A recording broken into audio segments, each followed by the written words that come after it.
লেখিকা প্রিয়াঙ্কা হালদারদের বিবাহ বিভ্রাট।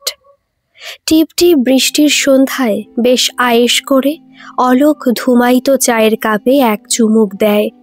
এই না হলে অবসর জীবন। দীর্ঘ ৩৫ বছর স্পোর্টস অথরিটি অফ ইন্ডিয়াতে সার্ভিস করে বেশ উচ্চ পদেই অবসর নেয় সে। চাকরির সুবাদে তাকে বিভিন্ন খেলা নিয়ে ঘাটাঘাটি করতে হলেও ফুটবলই তার ধ্যান জ্ঞান। নিজেও এককালে খেলেছে স্টেট লেভেলে, সেই সূত্রেই এই চাকরি। এবং সেই চাকরির জন্যই অনেক বিখ্যাত ব্যক্তির সাথে পরিচিতি হয়েছে, শুধু খেলার জগতেই নয়, অন্যান্য জগতেরও। যদিও চাকরিটাকে কখনো কাজ হিসেবে মনেই হয়নি তার মতো খেলা পাগল লোকের, তবে শেষের দিকে এত চাপ পড়েছিল যে অবসর নিয়ে সে বেশ খোশ মেজাজেই আছে। অসংখ্যবার পড়া বোমকে সমগ্রটি আরেকবার খুলে ফিশ ফ্রাইটির দিকে যেই না হাত বাড়াতে যাবে তখনই পাশের ঘর থেকে মনোরমার আর্তনাদ শুনল। কি বললি তুই? বিয়ে করেছিস ওই বাউন্ডুলে মেয়েটাকে? ওগো, আমারে কি সর্বনাশ হলো! ডুকরে কেঁদে ওঠে মনোরমা। অলোক একবার ভাবে না শোনার ভান করে চা আর ফিশ ফ্রাইটা শেষ করে তবে পাশের ঘরে যাবে। আজ রাতে তো মনে হয় না খাওয়ার জুটবে বলে। তারপর চিন্তা করে, যদি মনোরমা এই ঘরে হানা দেয় তো খাবার তো দফা রফা হবেই, উল্টে কাপ প্লেটগুলি আস্ত থাকবে কিনা সন্দেহ আছে। বরং এইগুলো ফ্রিজে তুলে রাখা যাক, রাতে কাজে লাগবে। এত সুন্দর শনিবারের সন্ধেটাই মাটি। বিরক্তিতে অলোকের মনটা ভরে ওঠে। আবার মনোরমার কণ্ঠস্বর শুনতে পায় সে। না না, পারবো না, আমি কিছুতেই মানতে পারবো না। তুই আমায় বুঝতে বলছিস? এইভাবে আমাদের মান সম্মান সব জলাঞ্জলি দিয়ে? ছি ছি, বিয়ে যখন করেই ফেলেছিস তখন আমাদের জানিয়ে আর কি লাভ? এখানে আসার কোনো প্রয়োজন নেই। আমি ভাববো আমার ছেলে আর নেই। ডুকরে কেঁদে ওঠে মনোরমা। সত্যি, মনোরমাকে দোষ দেওয়া যায় না। ছেলেটার কোনোদিনই এস্থেটিক সেন্স নেই। নিজে তো দিব্যি বিয়ে করে ফুরফুর করে উড়ছে, আর এদিকে যে কাল মোহনবাগান ইস্ট বেঙ্গলের ম্যাচ আছে সে খেয়াল আছে হনুমানটার। এখন তো সে গুড়েও বালি। বাপের প্রতি কি একটুও দয়া মায়া নেই? হতাশ ভাবে একটা দীর্ঘশ্বাস ছাড়ে অলোক। রিনি আর অরণ্যর সম্পর্কের কথা বাড়িতে তো কারোরই অজানা নয়। অরণ্য কখনোই তা গোপন করেনি, যদিও মনোরমা কোনোদিনই রিনিকে মেনে নিতে পারেননি। বহুবার অরণ্যকে বুঝিয়েছে, কিন্তু ওই কথায় বলে না, যাতে যার মজে মন। এইরকম একটা আশঙ্কা যে আগে হয়নি অলোকের তা নয়, কিন্তু এত তাড়াতাড়ি আশা করেনি সে। যাই হোক, এখন আগে মনোরমাকে ঠান্ডা করতে হবে। বেজার মুখে বই বন্ধ করে পাশের ঘরে উঠে যায় সে। মনোরমা ফোনের পাশেই সোফার ওপর হেলান দিয়ে আধশোয়া অবস্থায় গা এলিয়ে আছে। ফোনটা তার হাত থেকে ঝুলছে। অবস্থাটা একটু ভালোভাবে জরিপ করতে সে ধীর পায়ে আরেকটু কাছে এগোয়। তাকে দেখে মনোরমা আবার কেঁদে ওঠে। হরু বিয়ে করেছে, আমাদের জানানোর প্রয়োজনও বোধ করলো না। অলোক মনোরমার হাত থেকে ফোনটা নেয়। হ্যালো। ওপাশ থেকে অরণ্যের গলা পাওয়া যায়। কে বাবা? প্লিজ একটু মাকে বোঝাও, আমরা এখন মুম্বাইতে হোটেলে, কাল সকালে বাড়ি আসছি, প্লিজ ম্যানেজ করো। এত ধেরে হয়েছে তবু স্বভাব বদলালো না ছেলেটার। নিজের তো ম্যানেজ করার ক্ষমতা নেই। সব সময় বাঘের মুখে এই বুড়ো বাপকেই ঠেলা, থুরি এক্ষেত্রে বাঘিনীর মুখে। রাগে গা রি করে ওঠে অলোকের। সেই ছোটবেলা থেকে সব সময় শুধু তাকে ঠেলে দেওয়া, কখনো অঙ্কে কম নম্বর তো কখনো ফুচকা খেতে গিয়ে ধরা পড়ে যাওয়া, আবার কখনো বইয়ের ভিতর গল্পের বই লুকিয়ে ফেঁসে যাওয়া। কম তো ঝক্কি পোহাতে হয়নি অলোককে। আবার মনে পড়ে যায় কালকের ম্যাচটার কথা। বয়ে গেছে তার ঠেলা সামলাতে। বিয়ে যখন করেছে তখন আর শিশুটি নেই সে। নিজেই ম্যানেজ করুক। দেখছি বলে ঘটাং করে ফোন রেখে দেয় অলোক। মনোরমার পাশে গিয়ে সে বসে। রমা, মাথা ঠান্ডা করো, এইভাবে কিছু ঠিক হয়ে যাবে না, তোমার প্রেশার আবার বেড়ে যাবে। বারুক, আমার বাঁচার ইচ্ছে নেই আর। মনোরমা ক্রুদ্ধ স্বরে উত্তর দেয়। রমা প্লিজ থামো, এবার যা হওয়ার তা হয়ে গেছে, এইভাবে শরীর খারাপ করো না নিজের। ওই হতচ্ছাড়িটাকে নাকি আমায় ছেলের বউ হিসেবে মানতে হবে? যে মেয়ে বিয়ের আগে এইভাবে একটা ছেলের সাথে হিল্লি দিল্লি বেড়াতে পারে, তাকে আমি কখনোই নিজের ছেলের বউ হিসেবে মানতে পারবো না। আমি মানি না এই বিয়ে। অলোক আলতো স্বরে বলে, যার সাথেও ঘুরতো সেটি তোমারই গুণধর পুত্র। কি বললে? তুমি কি আমায় ছেলের শিক্ষা নিয়ে খোঁটা দিচ্ছ? তুমি যখন তোমার মোহনবাগান নিয়ে ধেই ধেই করে দিনরাত নৃত্য করতে, আমি তখন ছেলেকে নিয়ে স্কুল থেকে টিউশন দৌড়তাম। আজ ও যে এত বড় হার্টের ডাক্তার হয়ে আমেরিকা গেছে, সে যেন শুধু আমার পরিশ্রমের ফল। উফ, আবার সেই মোহনবাগানকে খোঁটা রমার। আমার ওই মোহনবাগান ক্লাবের বন্ধুদের কাছ থেকে যখন রবীন্দ্রসঙ্গীতের জলসার পাসগুলো পেতে, তখন তো কখনো বারণ করতে শুনিনি। তুমি আমায় গান নিয়েও খোঁটা দিচ্ছ? দিন রাত এক করে ছেলের পিছনে আমি লেগেছিলাম। শখের মধ্যে তো শুধু ওই একটু গান শোনা, তাও তোমার সহ্য হচ্ছে না। দাও দাও, তোমরা বাপ ছেলে মিলে আমায় শেষ করে দাও। বলেই মনোরমা বাচ্চাদের মতো ভ্যা ভ্যা করে কাঁদতে শুরু করে। কথাটা অবশ্য মনোরমা ভুল বলেনি। ছেলের জন্য মনোরমা যে কি অক্লান্ত পরিশ্রম করেছে তা সে জানে, তা অস্বীকার করার উপায় নেই। এবং সে এটাও জানে, তার কাছে যেমন মোহনবাগান, তেমনি মনোরমার কাছে রবীন্দ্রসঙ্গীত। এদিকে ঘরের আবহাওয়া আরও খারাপ হচ্ছে। অরু তো বলেই খালাস যে ম্যানেজ করো, আর এখানে যে সারা শাড়ির বান এসেছে, তাতে যে অলোক কি করে বাদ দেবে তা বুঝে উঠতে পারছে না। সে মনোরমার মাথায় হাত বোলায়। আহা, খোঁটা দেব কেন তোমায়? তাছাড়া রিনিকে তোমার কেন এত অপছন্দ বলো তো?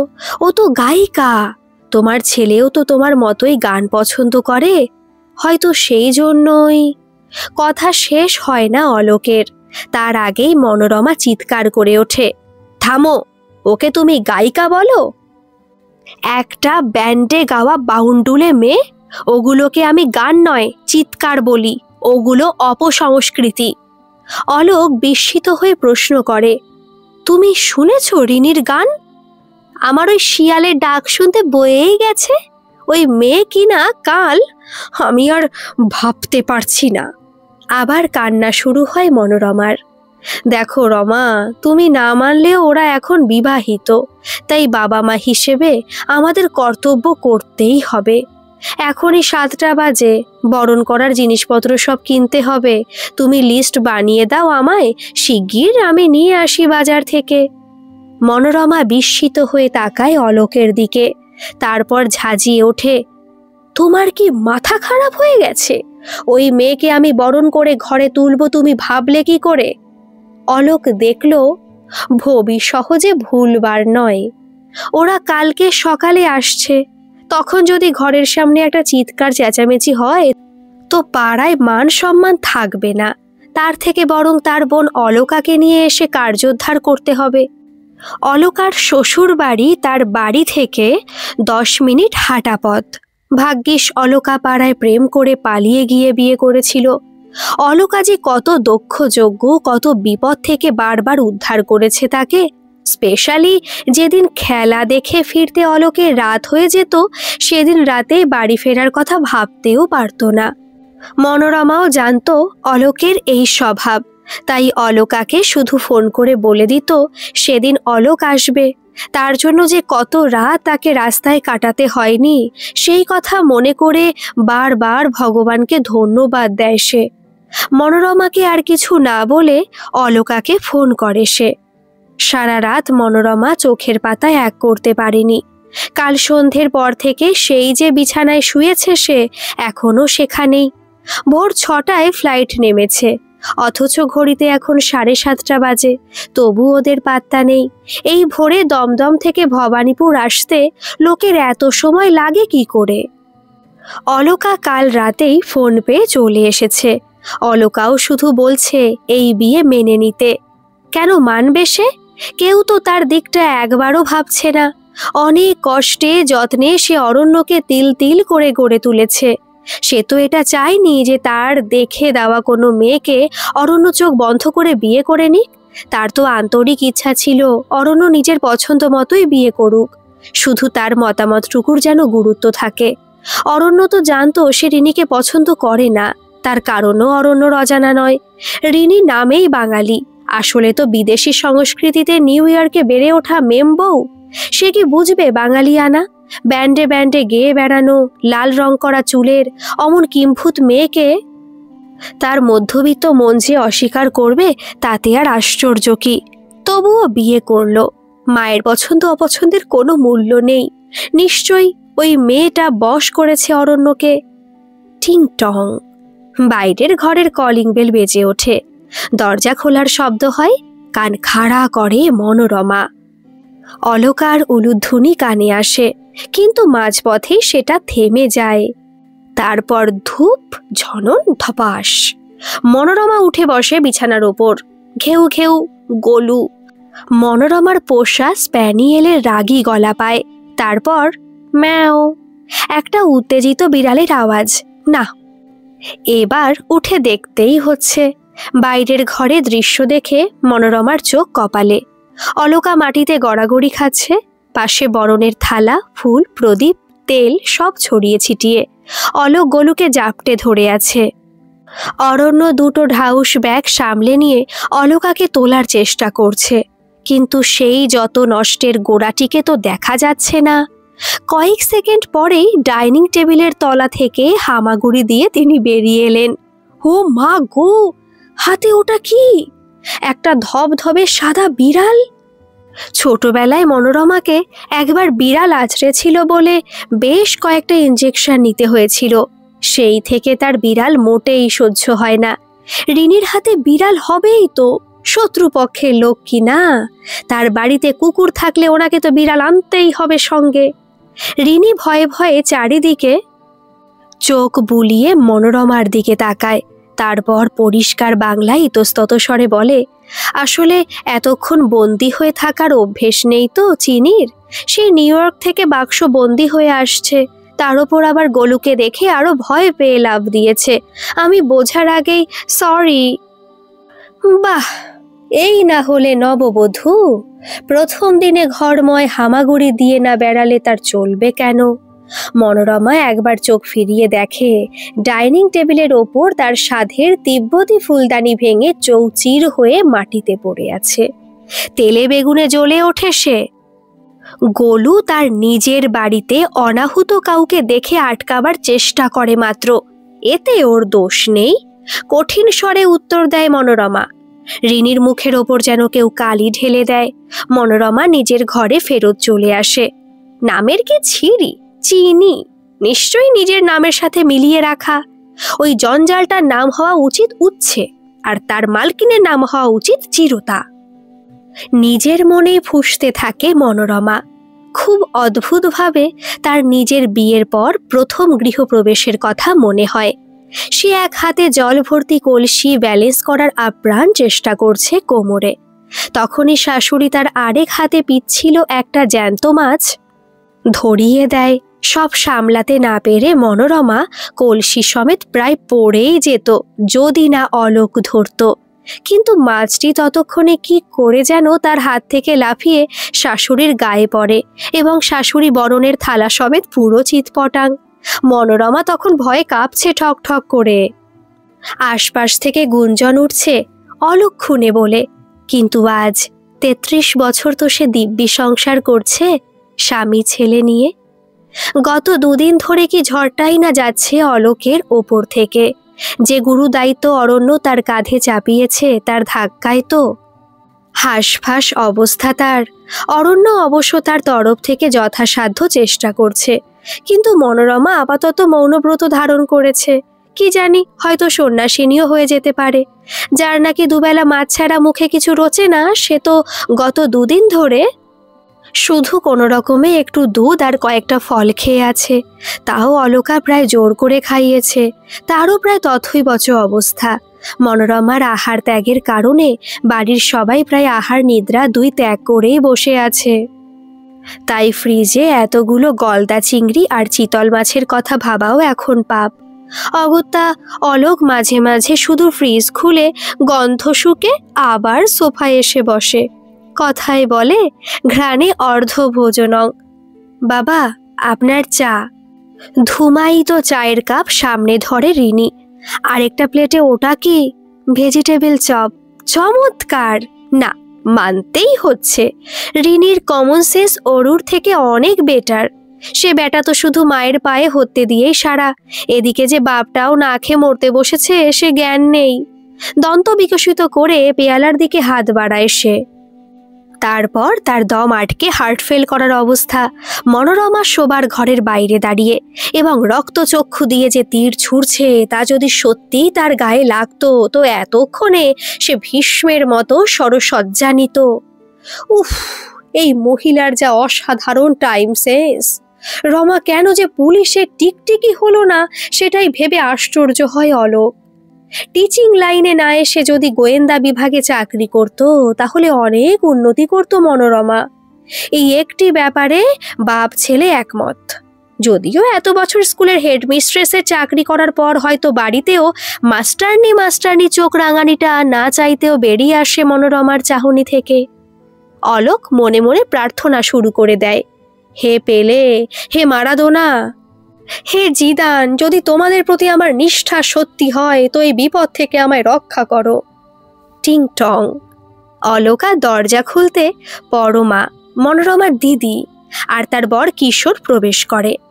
লেগেছে, তার প্রার্থনা লেগেছে। কে বলে ফুটবলের জ্যান্ত দেবতাদের ডাকলে ফল হয় না? মনোরমার থেকে 5 বছরের বড় পরমা, প্রায় অলোকের সমবয়সী। সারা বিশ্বে ওই একটি মাত্র প্রাণী যে মনোরমাকে চোখ রাঙাতে পারে। নিশ্চয়ই অলকা খবর দিয়েছে। মনে মনে সে আরেকবার অলকার বুদ্ধির তারিফ করে। পরমা ঘরে ঢুকতেই মনোরমা গিয়ে কেঁদে ঝাঁপিয়ে পড়ে তার বুকে। পরমা মনোরমার মাথায় হাত বোলাতে বোলাতে শোবার ঘরের দিকে যায়। হাতের লক্ষ্মী পায়ে ঠেলতে নেই। অলক লাফিয়ে উঠে চপটার দিকে হাত বাড়ায়। অরণ্যর আসার পর থেকে গত 2 সপ্তাহ ধরে যে হুলুস্থুল কাণ্ড চলছে তার মাথা মুন্ডু বের করা অলকের পক্ষে অসম্ভব। কখনো কখনো তার মনে হয়েছে সে এই সৌরজগতে বাস করে কিনা। কিন্তু মনোরমা তার এই দোলাচল দূর করেছে সূর্যের মতো নিজের সিদ্ধান্তে অটল থেকে। সে সূর্যের চারিদিকে তুচ্ছাতি তুচ্ছ গ্রহের মতো সে অলকা, পরমা, কিশোর, অরণ্য আর রিনি নিজেদের কক্ষপথে অবিরত সূর্যকে প্রদক্ষিণ করেছে। কিন্তু কাছাকাছি আসলেই সংঘর্ষ লেগে কক্ষপথ থেকে শুধু বিচ্যুতির ভয়ই নয়, সাথে ধূলিসাৎ হওয়ার সম্ভাবনাও। প্রায়ই সূর্যের প্রখর তাপে সবার ঝলসে এখন তখন অবস্থা হচ্ছে। সুতরাং সূর্যের থেকে নিরাপদ দূরত্বে থাকাই শ্রেয়। এর মধ্যে পরমা যে কিভাবে মনোরমাকে অরণ্য রিনির বিয়ের রিসেপশনের জন্য নিমরাজি করিয়েছে তা ঈশ্বরই জানে। 2 দিন আগে সেই পর্বও মিটে গেছে। হয়তো কিছুটা লোকলজ্জার ভয়ে তড়িঘড়ি করে এই আয়োজন। লোকজনও বিশেষ ছিল না, শুধুমাত্র কিছু নিকট আত্মীয় ছাড়া। এরপর অলকা, পরমারা যে যার নিজস্ব সৌরজগতের মধ্যমণি হয়ে ফিরে গেছে। আবার একবার অলক একা। আজকের দিনটায় তার একটি বডিগার্ডের যে কি ভীষণ প্রয়োজন তা সে অনেকক্ষণ ধরে অলকাকে বোঝানোর চেষ্টা করেছিল, কিন্তু অলকা কিছুতেই রাজি হলো না। অলকা আজ সপরিবারে স্টার জলসার কোনো প্রোগ্রামে যাচ্ছে, সেই পাসও অলকেরই দেওয়া। উফ, দুনিয়াটাই বিশ্বাসঘাতক। স্কুল থেকে অবসর গ্রহণ করার পর মনোরমা একটি এনজিওর সাথে যুক্ত হয়। প্রত্যেক বছর ডিসেম্বরে তারা একটি বার্ষিক অনুষ্ঠান আয়োজন করে রবীন্দ্র সদনে। তার টিকিটও বিক্রি হয় চড়া দামে। তাতে মূলত ওই সংস্থার ছোট ছোট বাচ্চারা পারফর্ম করলেও আসল আকর্ষণ থাকে শেষ শিল্পী। সেই শিল্পীর দায়িত্ব সাধারণত মনোরমার ঘাড়েই পড়ে অলকের পরিচিতির সুবাদে। আজ সেই মাহেন্দ্রক্ষণ। তাই সকাল থেকেই মনোরমার ব্যস্ততা এবং মেজাজ দুটোই তুঙ্গে। এইবার বিখ্যাত শিল্পী অনুপমা রায়ের আসার কথা, কিন্তু এই আধ ঘন্টা আগে সে ফোন করে জানিয়েছে মনোরমাকে যে দিল্লি থেকে কলকাতার ফ্লাইট ক্যান্সেল হয়ে গেছে কুয়াশার কারণে। তাই অনুষ্ঠান করা তার পক্ষে সম্ভব নয়, কারণ সে সময় মতো পৌঁছতে পারবে না। এদিকে অনুষ্ঠান প্রায় শেষের পথে। অলোক ঠিক ঠাউর করতে পারছে না তার পায়ের তলায় ভূমিকম্প হচ্ছে না হৃদকম্প। মঞ্চে শেষ শিল্পীর ঘোষণা হলো। এই প্রথম আমাদের মঞ্চে আমরা জনপ্রিয় গায়িকা রুঙ্কিনী সেনকে হাজির করেছি। একটা হাততালির ঝড় উঠল শ্রোতাদের মধ্যে। পর্দা সরতেই দেখা গেল শাড়ি পরিহিতা রিনিকে, হাতে গিটার, একটা টুলের ওপর বসে বেশ কায়দা করে গিটার বাজিয়ে একটার পর একটা গান গেয়ে চলে রিনি। মনোরমা অবাক চোখে সেই দিকে নিষ্পলক তাকিয়ে। প্রত্যেকটি গান শেষের পর যে হাততালির ঝড় উঠছে তাতে মনোরমা খুশি হবে না বিরক্ত হবে বুঝতে পারে না। প্রত্যেকটি গানই রবীন্দ্রসঙ্গীত, যদিও গাওয়ার স্টাইল মডার্ন। একবার তো সে কয়েকটি লোককে অটোগ্রাফ খাতা হাতেও উঠে আসতে দেখে। শেষ মুহূর্তে সিকিউরিটি তাদের আটকায়। রিনি এত জনপ্রিয় কোনো ধারণা ছিল না মনোরমার। ওর ব্যবহারেও তো কিছু সেরকম টের পায়নি কখনো। আরও অবাক লাগে যে গানগুলো শুনতে বেশ ভালো লাগছে মনোরমার। আমার এই শেষ গানটি শ্রদ্ধার্ঘ্য বিশেষ কারোর জন্য, ঘোষণা করে রিনি। তারপর গিটার চেঞ্জ করে হাতে সেতার নেয়।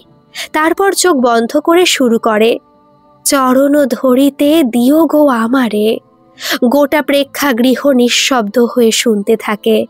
গানটি শেষ করে রিনি সরাসরি মনোরমার দিকে তাকায়। ও কি, মনোরমার চোখে কি জল? দম আটকে আসে অলোকের। তাহলে কি বরফ গলছে? দর্শক আসনে সবাই উঠে দাঁড়িয়ে তুমুল হাততালি দেয়। মনোরমা অলোকের দিকে তাকায়। তুমি জানতে ও রবীন্দ্রসঙ্গীত পারে? টিকটিকি গিরির স্বভাব যাবে কোথায়? রিনির গান অলোক আগে শুনেছে এটা সত্যি, কিন্তু সেটা স্বীকার করা নিরাপদ কিনা সেটা হলো কোটি টাকার প্রশ্ন। অরণ্য পাশ থেকে বলে, রিনির তো ক্লাসিক্যাল ফিউশন ব্যান্ড মা। ও রবীন্দ্রসঙ্গীতের সাথে পাশ্চাত্য মিউজিক ইউজ করে। ওর রবীন্দ্রসঙ্গীত কনসার্টেই তো আমাদের আলাপ। কতবার তোমায় বলার চেষ্টা করেছি, কিন্তু তুমি শুনলে তো? উৎসাহে বলে ওঠে অরণ্য। যাক, এই যাত্রা উত্তর দেওয়ার হাত থেকে অলোক বেঁচে যায়। কিন্তু ছেলেটা তীরে এসে তরি না ডোবায় অতি উৎসাহে। ওর মারও খুব শখ ছিল গানের। অরণ্য বলে চলে। ছিল মানে? মনোরমা প্রশ্ন করে। রিনির যখন 14 বছর বয়স তখন ওর মা মারা যায়, গলার ক্যান্সার। উত্তর দেয় অরণ্য। ভিতরটা কেমন যেন চিনচিন করে ওঠে মনোরমার। মনোরমা, আমাদের এবারের ফান্ডে 5,55,000 টাকা উঠেছে। আগারওয়াল 4 লক্ষ দিয়েছে, ভাবতে পারো? উনি মুগ্ধ হয়ে গিয়েছেন রুঙ্কিনী দেবীর গানে। পিছন থেকে হাঁপাতে হাঁপাতে এসে বলে, এনজিওর কর্মকর্তা ভূদেব বাবু। আমি তো ভাবলাম তোমরা বেরিয়ে যাচ্ছ। ভাগ্যিস রুঙ্কিনী দেবী আজ এখানে ছিলেন। আমি ভাবতেও পারছি না উনি না থাকলে কি হতো আজ। ঠাকুর হয়তো এবার মুখ তুলে চাইছেন, মনে মনে ভাবে অলোক। ফেরার সময় মনোরমা মুখে কুলু পেটে চুপচাপ গাড়ির জানলা দিয়ে বাইরের দিকে তাকিয়ে থাকে। অভাগা যেদিকে যায় সাগর শুকায়ে যায়। সুখ মনে হয় অলোকের ভাগ্যে নেই। পরশু সেই অনুষ্ঠান থেকে ফেরার পর রিনির ভয়ানক শরীর খারাপ, সমানে বমি হচ্ছে, তার সাথে গায়ে লালচে মতো চাকা চাকা দাগ। অরণ্য ডায়াগনোসিস করে বলে অ্যালার্জি। অনুষ্ঠানে কোনো খাবার থেকে হয়তো হয়েছে। ওষুধও দিয়েছে রিনিকে, তবু কমছে না। মনোরমা পরশু প্রায় সারা রাত জেগে বসে কখনো জল তো কখনো স্যুপ খাইয়েছে রিনিকে। অলোক বুঝে উঠতে পারছে না যে মনোরমা আর রিনির এই কাছাকাছি আসাতে খুশি হবে নাকি মেয়েটার অসুস্থতার জন্য দুঃখ পাবে। এদিকে এতদিনকার মানসিক চাপে মনোরমারও চরচর করে প্রেশার বাড়ছে। কাল রাতে মনোরমাও একবার মাথা ঘুরে পড়ে যাচ্ছিল প্রায়। ভাগ্যিস সামনে অলোক ছিল। আর তারপর আজ সকালে এমন কাণ্ড। মনোরমা তার জন্য রাত জেগে অসুস্থ হয়ে পড়ছে ভেবে রিনি গড়িয়াতে নিজের মামার বাড়ি চলে গেছে। ভোরে চিঠি লিখে কাউকে না জানিয়ে বলছে মনোরমা একটু সুস্থ হলেই ফিরে আসবে। এই জগা খিচুড়িতে অলোকের মাথা ভো ভো করছে। অরণ্য হতভম্বের মতো বসে আছে অলোকের পাশে চিঠিটা ধরে। তোর জন্য। রাগে দাঁত খিচিয়ে ওঠে অলোক। তোর জন্যই এত সাজানো প্ল্যান পুরো ভেস্তে গেল। আমি কি করলাম? তুমি যা যা বলেছ অক্ষরে অক্ষরে পালন করেছি। মা মানবে না বলে তুমিই বলেছিলে একেবারে বিয়ে করে আসতে, তারপর ঠিক মানিয়ে নেবে মাকে। তাই বলে ফুটবলের সিজনে বিয়ে করবি? আমারই ভুল যে টাইম ফ্রেমটা তোকে বলিনি। উফ, এমন একটা অকাল কুষ্মাণ্ড কমন সেন্সহীন ছেলেকে আমার ঘরে পাঠাতে হলো হে লিও। লিও? অবাক চোখে তাকায় অরণ্য। যে মেসির ডাকনাম জানে না তার কাছ থেকে কিছু আশা করা আমারই অন্যায়। তোর কোনো ধারণা আছে কিভাবে আমি অনুপমা রায়ের প্রোগ্রাম ক্যান্সেল করিয়েছিলাম? পায়ে ধরতে বাকি রেখেছি শুধু। চোখ দিয়ে অরণ্যকে প্রায় ভস্ম করে দেয় অলোক। বারে, আর আমি যে কিভাবে লুকিয়ে রিনির গিটার সেতার এনেছিলাম মার চোখে ধুলো দিয়ে, সেগুলো কি কিছুই নয়? আর তুমি যখন বললে কি সব যেন লোহা নরম না গরম, তুরুপের তাস খেলতে হবে, তখন নিজের হাতে বউয়ের ডালের বাটিতে বাদাম মিশিয়েছিলাম, রিনির বাদামের অ্যালার্জি জেনেও। হাত দুটো দিয়ে মুখ ঢাকে অরণ্য, হয়তো বাপের কাছে চোখের জল ঢাকতে। তুই তো বলেছিলি 2 থেকে 3 ঘন্টার মধ্যে ঠিক হয়ে যাবে, সঙ্গে সঙ্গে ওষুধ দিয়েছিস। তাহলে সারা রাত মেয়েটা কি করে অসুস্থ থাকে? তুই ডাক্তার না ঘেচু? আরে প্রথমটা তো স্রেফ ডাইজিন ছিল, হজমের ওষুধ। ভেবেছিলাম 1-2 বার বমি করলেই মা ঠিক ছুটে আসবে, তারপরেই অ্যান্টি অ্যালার্জি দেব। এলো তাই, কিন্তু রিনি তো আমার ওষুধ খেতে চাইল না, বলল শুধু মায়ের হাতে স্যুপ খাবে। এত বছর পরে মায়ের স্নেহ পাচ্ছে মেয়েটা, ওকে দোষ দিচ্ছিস কেন? তোর তো উচিত ছিল জোর করে ঘেঁটি ধরে ওকে ওষুধ খাওয়ানো। বিরক্ত স্বরে বলে অলোক। তাই তো করলাম শেষে 2 ঘন্টা পরে, না হলে আজ দাঁড়ানোর ক্ষমতা থাকতো ওর? ও যে হঠাৎ এইভাবে চলে যাবে। আবার মাথায় হাত দিয়ে মুখ নিচু করে অরণ্য। রিনি কই? রিনির শোবার ঘর থেকে বেরিয়ে আসে মনোরমা। বিনা বাক্য ব্যয় চিঠিখানা ধরিয়ে দেয় অরণ্য মনোরমার হাতে। চিঠিখানা পড়ে খানিকক্ষণ স্তব্ধ হয়ে দাঁড়িয়ে থাকে মনোরমা। চিনি মনোরমার পায়ের কাছে ঘুরঘুর করছিল। চিনিকে কোলে তুলে নিয়ে আবার রিনির শোবার ঘরের দিকে এগিয়ে যায়। কয়েক মিনিট বাদে বাপ ছেলে পা টিপে টিপে সে দরজার দিকে এগিয়ে যায়। মনোরমা রিনির খাটে চুপ করে বসে আছে, কোলের ওপর চিনি, হাতে রিনির ওষুধের পাতা। তারপর হঠাৎ গা হাত পা ঝাড়া দিয়ে উঠে দাঁড়িয়ে বলে, দরজার বাইরে থেকে নির্লজ্জের মতো ওইভাবে উকি না মেরে রেডি হয়ে নাও তোমরা, আমাদের বেরোতে হবে এক্ষুনি রিনিকে ফেরত আনতে। বাপ ছেলে নিস্তব্ধে একবার হ্যান্ডশেক করে। আর শোনো, অতিরিক্ত মাথা খাটাবার চেষ্টা করো না, কোনো লাভ নেই। মগজে ঘিলু না থাকলে 7 জন্ম তপস্যা করে পারফেক্ট প্ল্যান তৈরি করা তোমাদের কম্য নয়। চুল খাড়া হয়ে ওঠে অলোকের আতঙ্কে। অনুপমা রায়ের সেদিন দুপুরে হাওড়াতে একটা প্রোগ্রাম ছিল। এই সামান্য তথ্যটা তোমার মাথায় রাখা উচিত ছিল, এবং সুযোগ বুঝে গতকালের কাগজটাও সরানো উচিত ছিল। ওটার ভিতরের পাতায় হাওড়ার অনুষ্ঠানে অনুপমা রায়ের ছবি বেরিয়েছে গতকাল। সুতরাং দিল্লি থেকে ফ্লাইট ক্যান্সেলের কোনো চান্স নেই। তোমার এতদিনে জানা উচিত অলোক, আমি যখন কোনো কিছুর দায়িত্বে থাকি তখন আমি না চাইলে সেই অনুষ্ঠান বাতিল হয় না। অনুপমা রায় আমার কথাতেই রাজি হয়েছিল না আসতে। আমি দেখতে চেয়েছিলাম আমার পরিবারের সম্মান বাঁচাতে রিনি এগিয়ে আসে কিনা। অরণ্য আস্তে আস্তে পিছু হটছিল, কিন্তু মনোরমার চোখ এড়ানো সোজা নয়। পালিয়ে লাভ নেই অরু, যে ডাক্তার অ্যালার্জির ওষুধ ডাইজিন দেয় তার হাতে হাতকড়া পরা উচিত। ছি, একটা নিষ্পাপ মেয়েকে এইভাবে কেউ কষ্ট দেয়? হোমওয়ার্ক ফাঁকি দেওয়ার অভ্যেস এখনো যায়নি তোর? ডাইজিনের পাতাটা এখনো এখানে পড়ে আছে। তুমি কখন বুঝতে পারলে? বিস্মিত হয়ে প্রশ্ন করে অলোক। অরু যখন বিয়ে করে আসলো আমার সন্দেহ হয়েছিল তোমার সাপোর্ট ছাড়া অরুর পক্ষে এ কাজ অসম্ভব। পরীক্ষা করে সব যাচাই করে নেওয়া আমার স্বভাব, তাই ছেলের বউকেই বা পরখ করব না কেন? তাই কিছুদিন দেখলাম রিনি আমার সাথে কেমন ব্যবহার করে, আমার খারাপ ব্যবহার সত্ত্বেও। অনুপমা রায়ের প্ল্যানটা খুব কাঁচা কাজ ছিল, একেবারে ধরা পড়ে গেলে তুমি সেদিন একদম ডাহা ফেল। কিন্তু রিনি সসম্মানে পরীক্ষায় উত্তীর্ণ হলো সেদিন।